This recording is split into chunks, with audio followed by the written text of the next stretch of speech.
It's Friday, 7th and 8th grade, and this is your last official day of remote learning. Yay!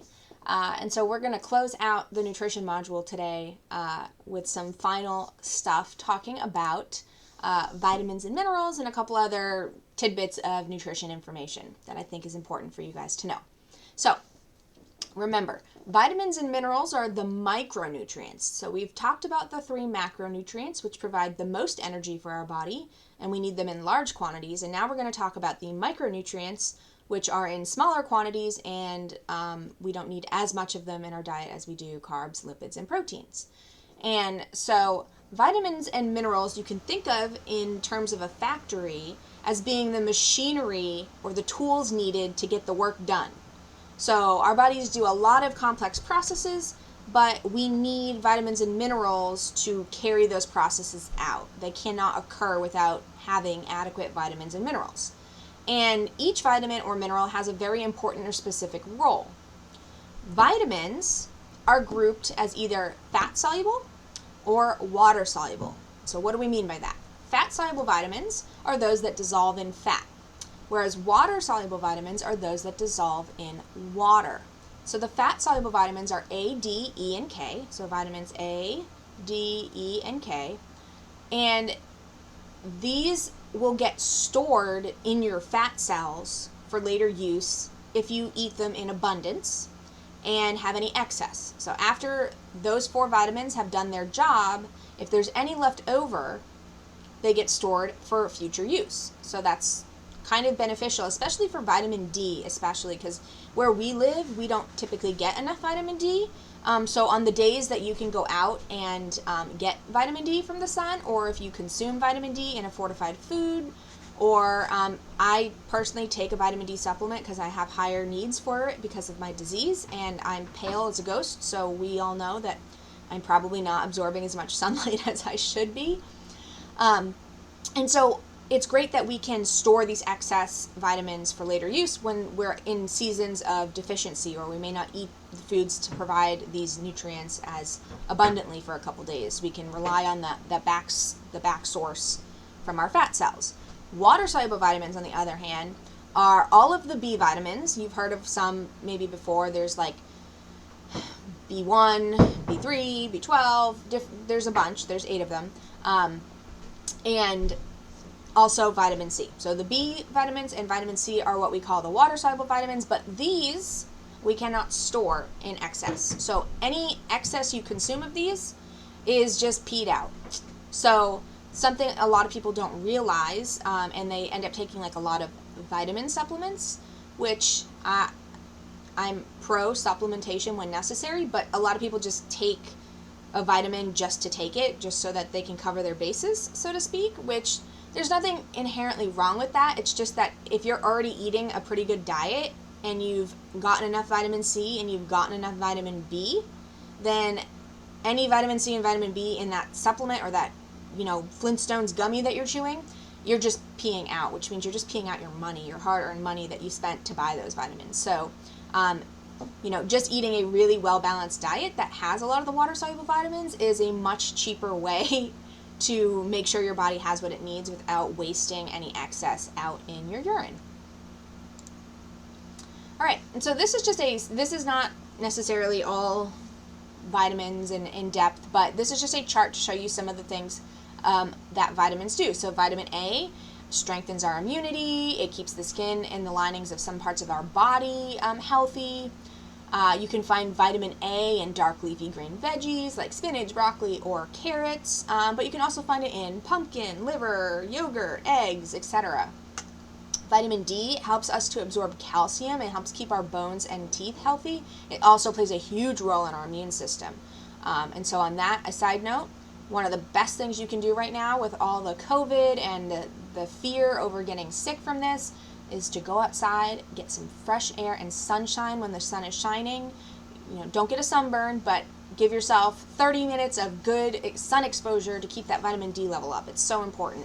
And we can get vitamin D, as I said, from sunlight, but also food sources include fish liver oils, milk, fortified products, eggs, and liver.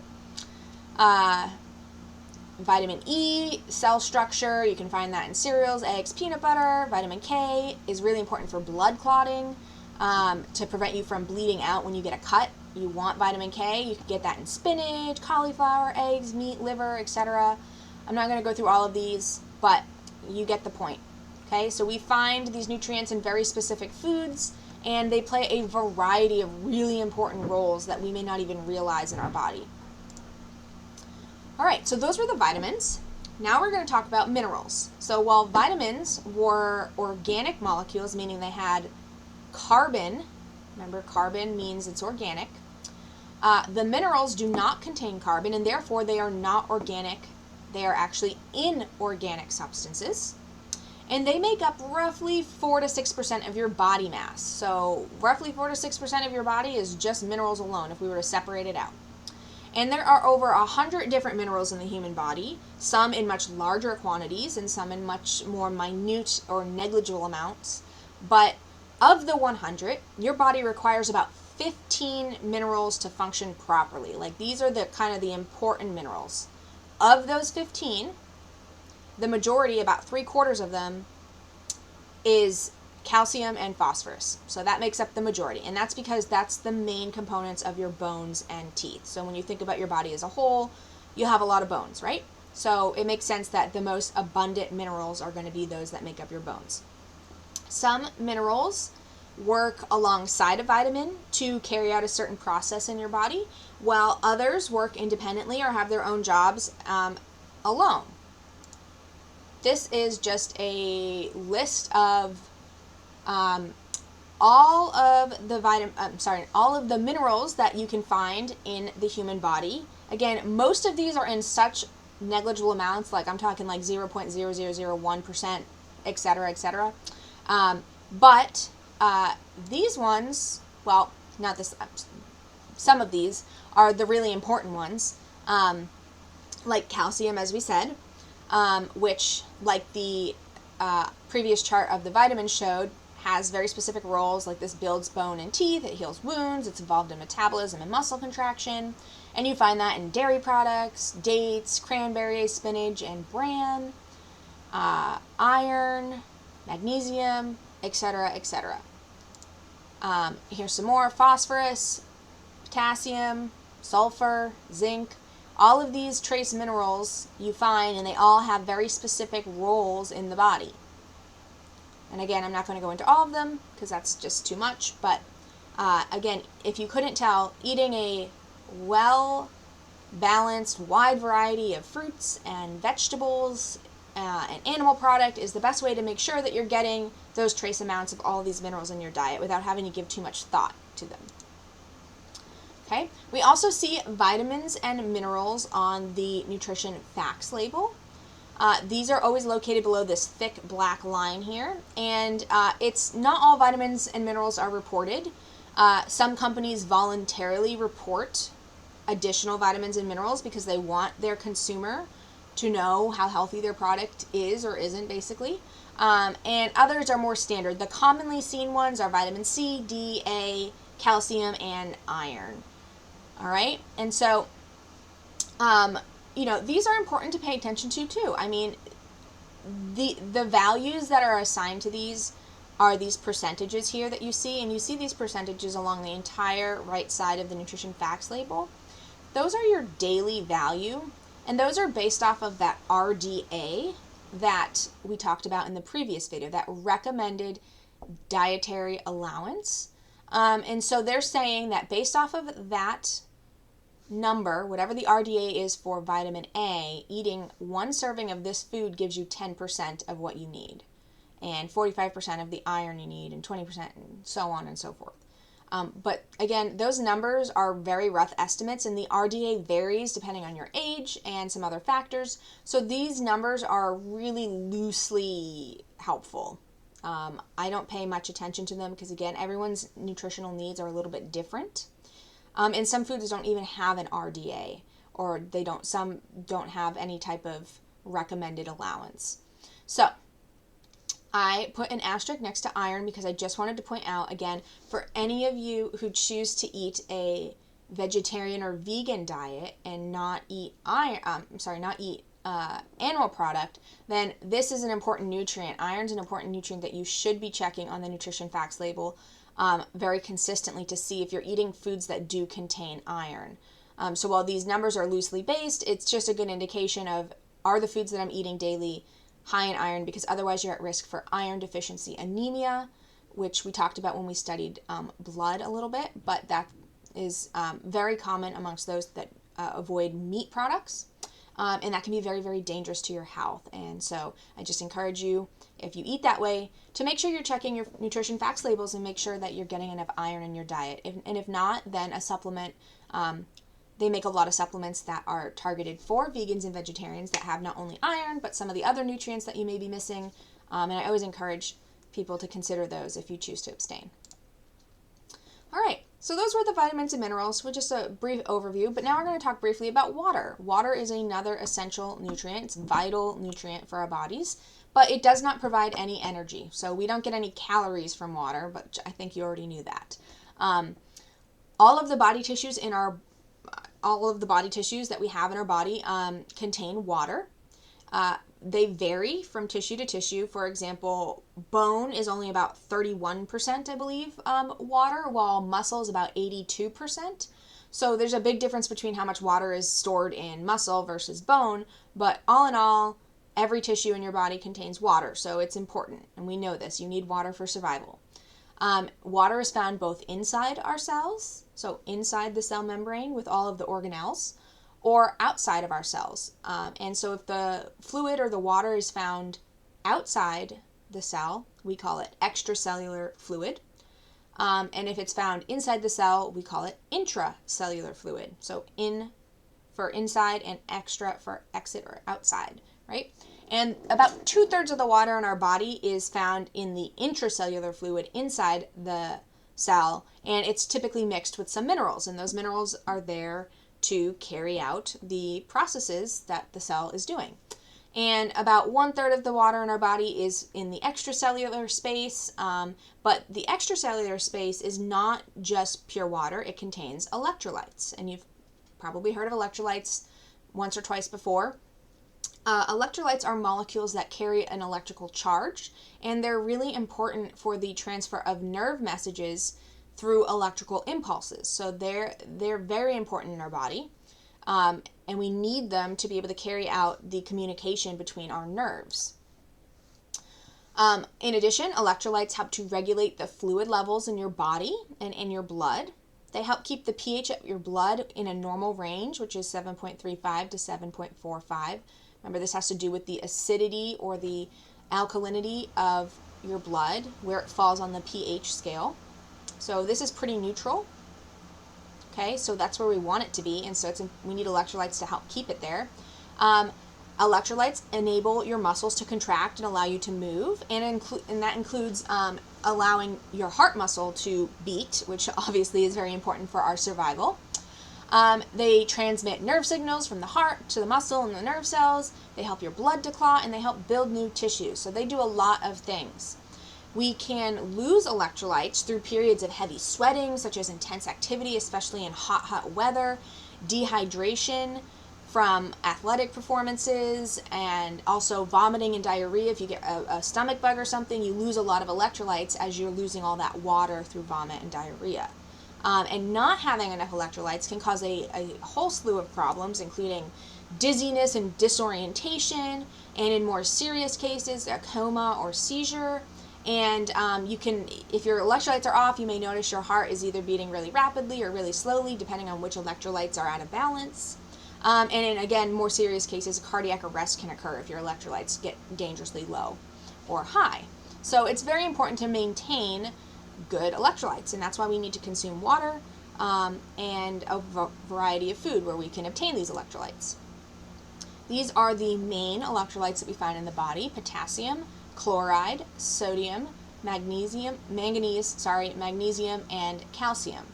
And so you can find all of these in electrolyte drinks, as well as all of these minerals basically occur naturally in water, and they occur naturally in food sources. So as long as you're drinking water and you're eating a well-rounded diet, you're probably getting enough electrolytes.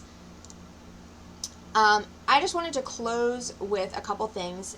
One more note on electrolytes.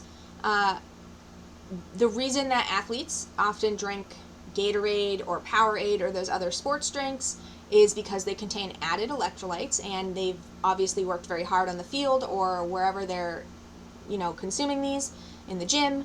And so they want to replenish their electrolytes, which is important to keep their muscles healthy, especially, and keep them from cramping.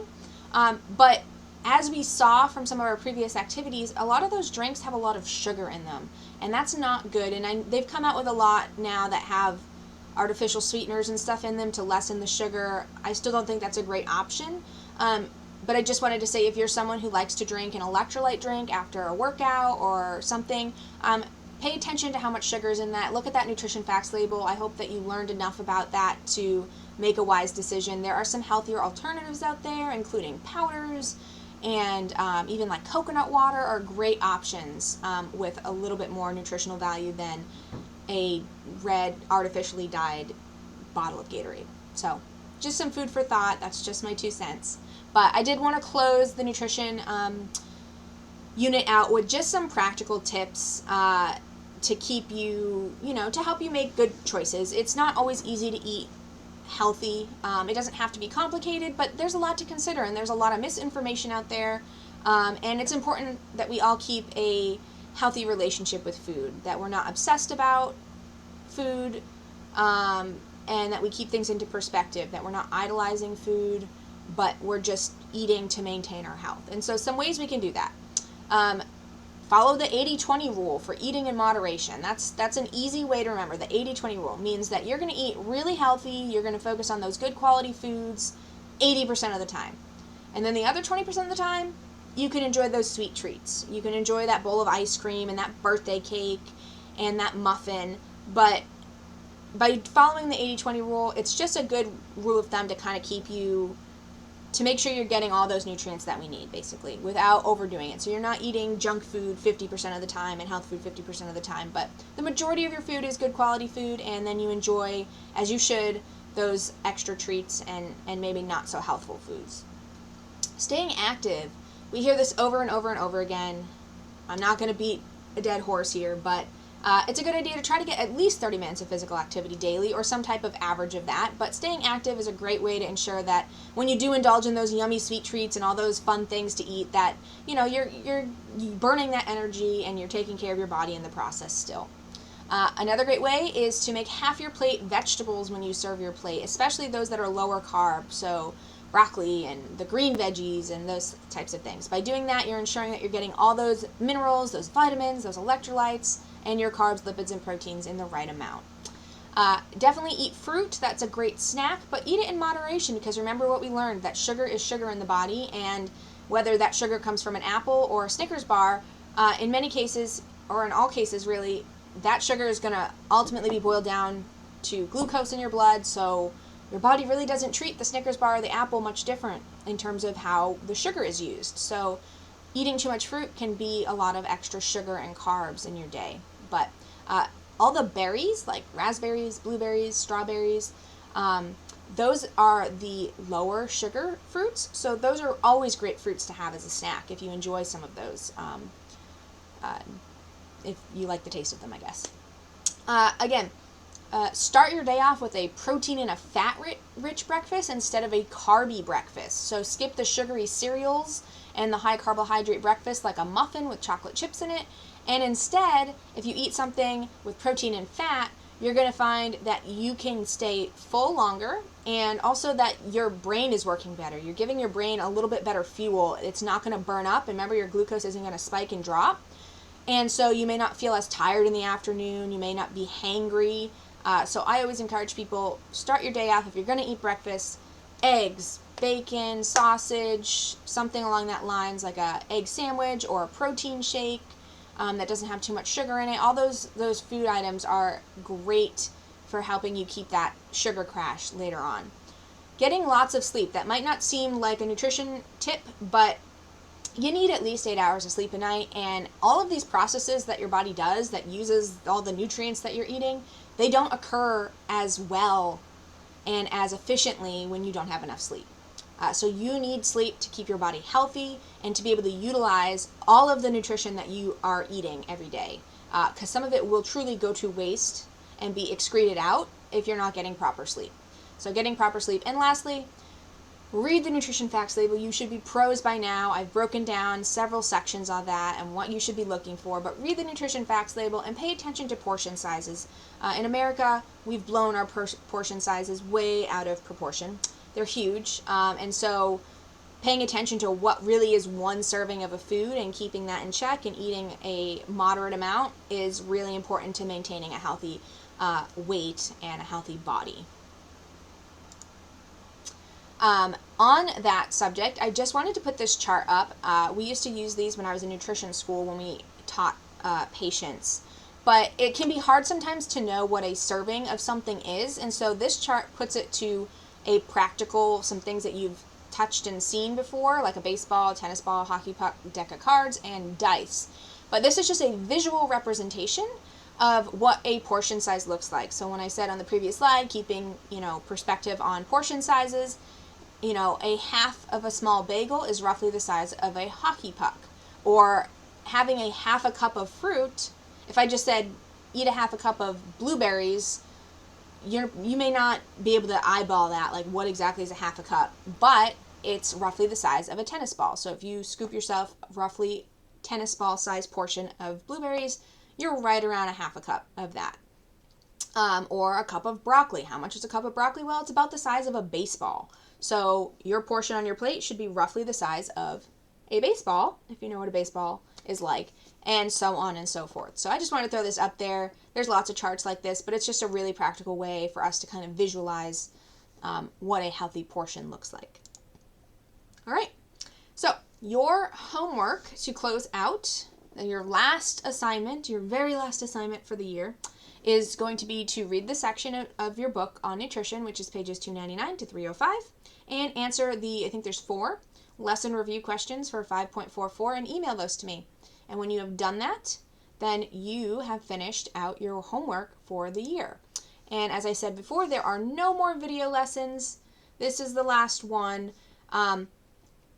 So we can celebrate that. I'm excited just as you are because summer is here. However, for the next 2 weeks, I will be collecting any missing assignments, and all of your work has to be submitted by June 5th. Otherwise, it is a 0. So once you have finished the homework that was just assigned in this video, you should visit ClassReach and you should double check that you have no missing assignments. If there is no grade for your assignment, then I probably don't have it. That could very well be my own fault because I lost it and you may have sent it to me somehow, but I've tried to stay on top of it. So you need to go back and look and see if you didn't submit something, and you can use the next 2 weeks to submit that to me and you won't be penalized for that. But if there's anything left by June 5th, it will be a 0 and that will be your final grade. So use this time, make sure you're all caught up with your work. And with that, guys, that is the last video of the year. And so I'm sure I'll be in touch with you before the end of the year, but I hope you enjoy your summer. And hopefully we can do things this summer, I guess, is what I'm hoping, with the beaches being closed and stuff. So, all right, I will see you soon.